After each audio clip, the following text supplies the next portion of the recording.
Гэта быў самы дзёрзкі, самы бліскучы, самы разумны і буйны рабунак за ўсю гісторыю. Цягнік быў тут. Цягнік з грашыма, са старымі фунтамі. Так. Бусік заязджае на перон, сюды. Ён з чыгункі, так што ніхто не звяртае ўвагі.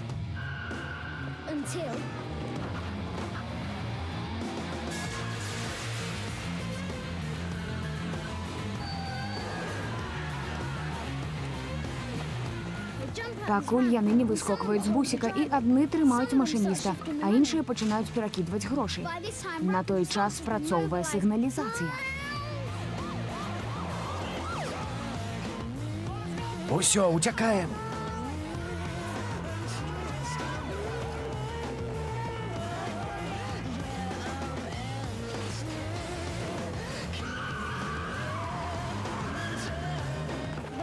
Бусік зрываецца з месца, ні на каго не зважаючы. Паліцыя за імі. Армія, сабакі, верталёты. У пагоню кідаюць усіх, каго можна. Цягнік застаецца тут. Прыязджае хуткая, машыніста забіраюць у лякарню. Прывозяць новага машыніста, паліцыя пералічвае мяшкі. Не хапае усяго аднаго. Тады паліцыя прыціскае бусік. Злавілі.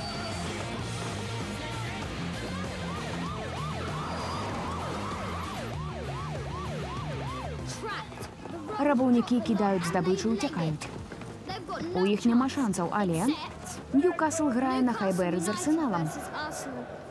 1-1. Для кананіраў результат невясёлы.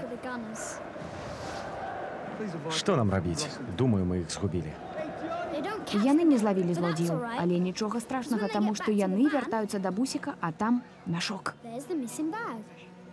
А ты гэта адкуль ведаеш? Яго дзядзя працуе ў паліцыі. Бусіка няма.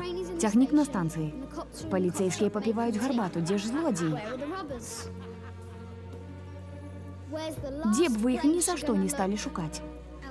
У нас дома? Можа быць. І цягнік ад'язджае з новым машыністам і ўсімі грашыма. На цягніку.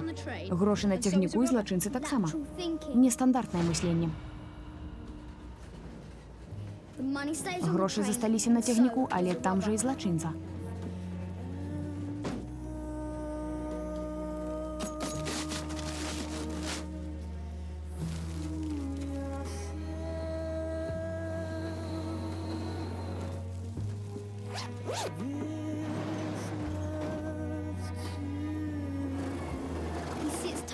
Ён сядзіць сябе ціхенька, і кожны раз, калі цягнік збаўляе ход, ён выкідае мяшок з грашыма. У іх па ўсёй краіне пастаўленыя людзі. Можа, у Стаффордзе ці ў Кру. Можа, ў Прэстоне ці ў Вігане. У ранкарні можа быць. А можа, і тут.